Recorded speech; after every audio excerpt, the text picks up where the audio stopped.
Gone. And then the prison industry. What happens when crime plummets? What happens to the prison industry? No more need for so many judges, no more need for so many law enforcement out there, no more need for all the jailers out there, all the court clerks and all the associated people with that industry. The same with the dubious warfare industry. Eisenhower called it the military-industrial complex. Well, I'm just saying it's a dubious war. I'm not opposed to going to a just and righteous war. I mean, if a clown like Hitler stands up again, let's go kick his butt. Hell, I'll pay to go kick Hitler's butt. Or anybody else like that. But Putin is no Hitler. He doesn't want war. He doesn't want ISIS to prevail. It's the black hats in our government that have been helping these people. People like Hillary Clinton and Barack Obama and all these people that have sucked up and gone along with it. These people are guilty of high crimes and misdemeanors. They ought to be in prison, but they're too big to jail. Just like these banksters in 2008 that were too big to jail. And by the way, who caused that massive problem? Bill Clinton, by allowing the Glass-Steagall Act to expire.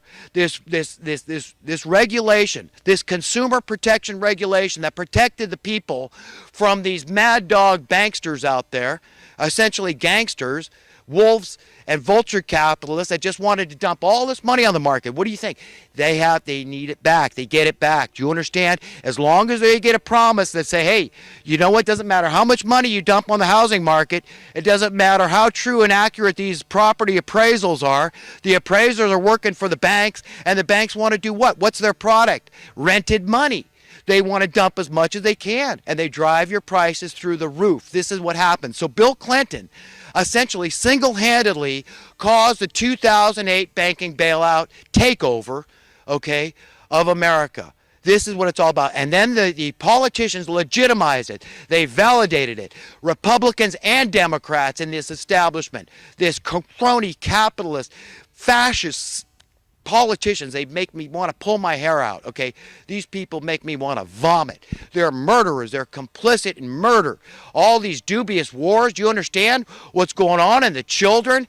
And then the Clintons over there neglecting the needs of the Haitians and taking these billions of dollars in the Clinton Foundation and allowing these people to die. Alex Jones just had Joe Biggs and Michael Zimmerman over there firsthand. And we got Gary Haven over there, this good billionaire. Believe it or not, there's good billionaires out there bringing these people food, giving them some relief. People are dying right in front of their faces. The ocean is full of dead bodies. It's a feeding frenzy for the sharks. This is what the Clintons have allowed. Do you understand how wrong you are to support Hillary Clinton?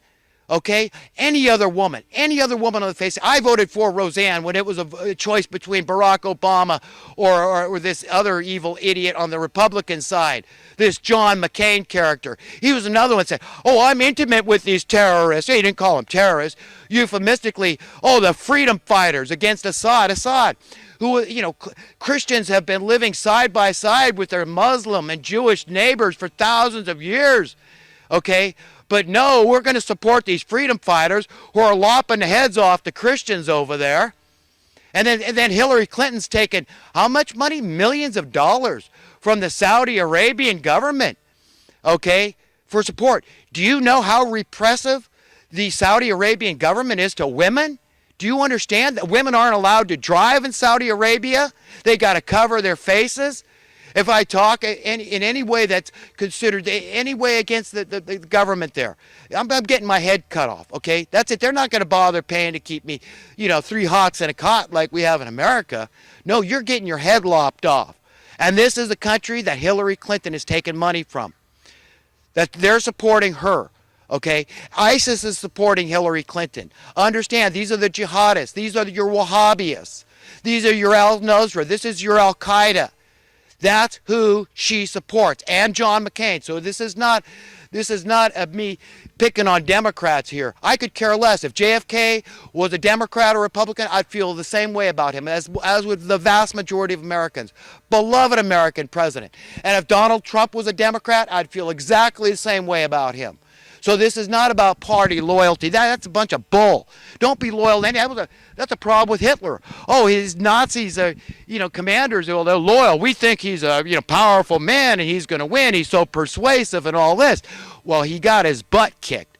And they're about to get their butts kicked again because there's the same Nazi-like people. Guys like George Soros causing trouble all over the world, in the Ukraine over there, being a thorn in the Russian side, okay? What are they doing? Okay, that's what these people are doing. They want to promulgate war. That's what they want. It's for profit. They say, well, America is obviously a failed economy. We know it's all going to come crashing down eventually. We know the stock market has to go through the floor. At some point, there is a day of reckoning. The debts have to be paid. They've been successfully kicking the can down the road, just borrowing more money. That's what Barack Obama's been doing under his whole term. He borrowed some $10 trillion. Do you know how much $10 trillion is? That would reach from here to the earth, to the moon, about 10 times over or more, okay? That's what it is. Understand what numbers mean. Do you understand what a billion is? A billion is a lot. Do you understand what a million is? A million is a lot. If you live to be 100 years old, you will not live 1 million hours. Yes, I said that right. Hours. If you live to be 100. And remember, a third of that time is spent sleeping. At least a third. And then you're going to be really too old. You're going to be senile. And a lot of that you were too young to remember. But just remember how money, about numbers. Understand what we're talking about here. And how much of that $10 trillion went in your pocket? Okay, zero. It came out of my pocket. I can tell you that. I am poorer now than when Barack Obama took office. As a self-employed dude, okay, an entrepreneur, I can tell you that I am poor now. It's much harder. The job market is much softer. Poverty has greatly increased in California, and we're spreading it across the country. Expect your taxes to go up. Expect your housing costs to go up. Your currency debasement. It's the same thing. Cost of living goes up like a scale. You see your cost of living rise in a very unnatural way. And this immigration thing is all about putting a demand on the market. The supply and demand, they always want to use it to their favor. When you've got a failed economy that's failed as pathetically and roundly as our economy has failed, they've got to pull every rabbit out of the hat they possibly can. That's the whole thing with the refugees and the immigrants. They put an artificial demand on the market. And when that happens, it enables the market manipulators, whoever's got an interest, all these special interest groups say, I got an interest in raising the cost of housing. Yeah, I'm connected. I'm a real estate agent. I'm a landlord, or I lend money. Yes, you want the prices to go up because that's money in your pocket. And you don't care how much they debase the money as long as your numbers are going up faster. It's all about self-evil interests. So people are evil and greedy. And they don't care about their fellow man. They're prescribing to what I call social Darwinian economic principles. That's what it is. This is about killing people off. That's what they want. They want death and destruction. They want mayhem. They just don't care. They would love to bring war home to America, a civil war. Already they're letting our neediest people die out on the streets. The homeless people are dying out on the streets out there. The weak. Isn't that social Darwinism? Well, survival of the strongest, survival of the fittest. Well, remember, there's always going to be somebody younger and stronger that's going to come up, and then you're going to be in their place. Right now, you might be young and riding high and say, I'm young and strong. I can handle what's going to happen down the road.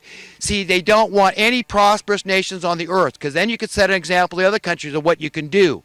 They got to bring everybody down to the same level. Dirt poor. They don't want you to own anything. Okay, they don't want you prosperous. They don't want you free. They don't want you secure, because then you're not living in fear. You're not living in insecurity. And that's the only way they've got of getting reverence from you. Their perverted reverence is through financial insecurity. When you're poor and needy, you got to go to the government for what you need to survive. And then you say, well, why don't we just boycott? Why don't you start a boycott? Don't rent housing. Well, you're talking about an essential human need. How do you boycott an essential human need and simultaneously survive? The short answer is you can't. So they've got us by the throat, literally. And that's the problem we've got. We're all stuck here together, and we've all got to understand we're all between a rock and a hard spot. And the only way out is say, I am not going to tolerate this. I'm going to, like Thomas Jefferson said, he said, the degree of tyranny you live under is the degree of tyranny that you accept. And I'm not accepting. I'm right here and now. I'm not.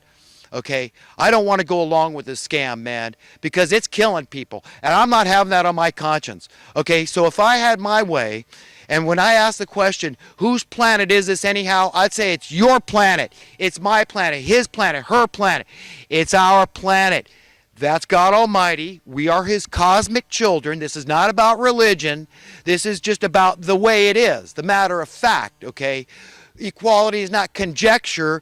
Equality is matter of fact. We are all equal because we're all equally beloved. Okay, that's just the way it is. So if it's God's planet and it's filled with these natural resources that are so valuable, as we all know, then we all have a stake and a share in them. So how do you do it? So well, how would you do it at birth? Well, you get shares.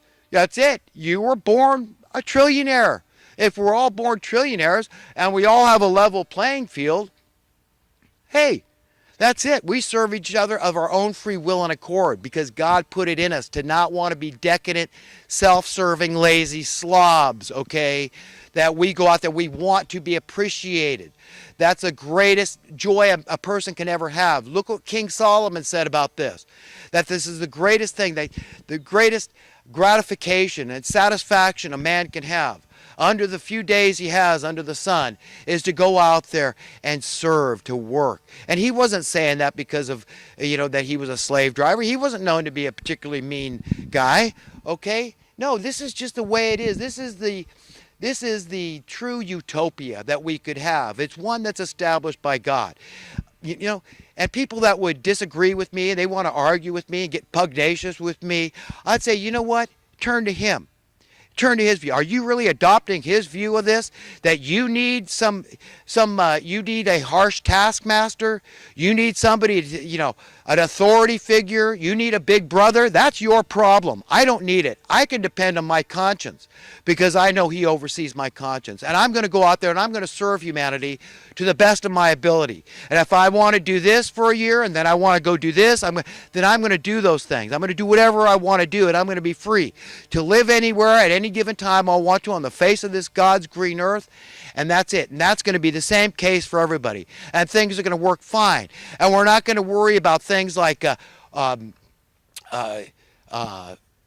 disruptive technologies, right? Disruptive technology. I got to listen to the likes of Al Gore out there saying I'm screwing up the planet because I've got a carbon footprint and the Earth's overpopulated, when he's got the carbon footprint of 10,000 men heating and cooling how many mansions? 30 of them?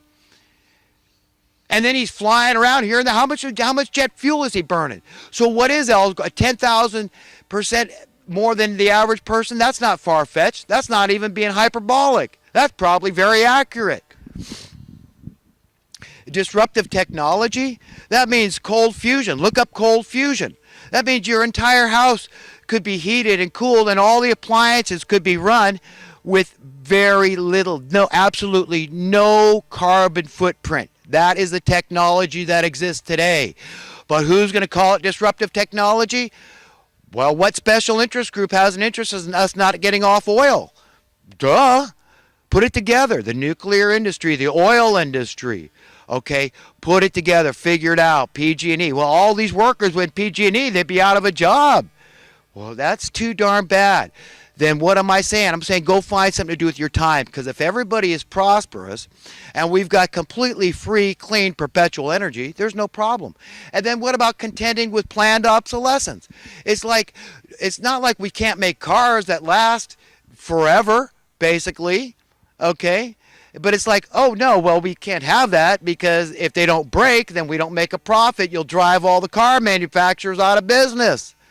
Do you understand the stupidity, the illogic, the madness of contending in a system like this? This entire paradigm, this entire reality, quote, reality, is pseudo, it's phony, it's false. It's a charade, it's a scam, it's a scheme. It's evil. It's like Satan. standing up with his authority, say, I've taken over, it doesn't matter how I got authority. I lied, I cheated, I stole, I murdered, but I'm here now and you better do it, or else like this blowhard, whatever, this commander guy that stood up recently. You're gonna get beaten, Russia, then harder than you've ever been beaten. Well, Russia's never been beaten. They kicked the Nazis' butt. And if we got a few black hat clowns in high places that are dare to go up against the Ruskies, and none of our fighter pilots, these are intellectuals. None of these guys are going to go fight with the Russians. They know these are the good guys. These are the white hats. These are the guys that want to put an end to these terrorists.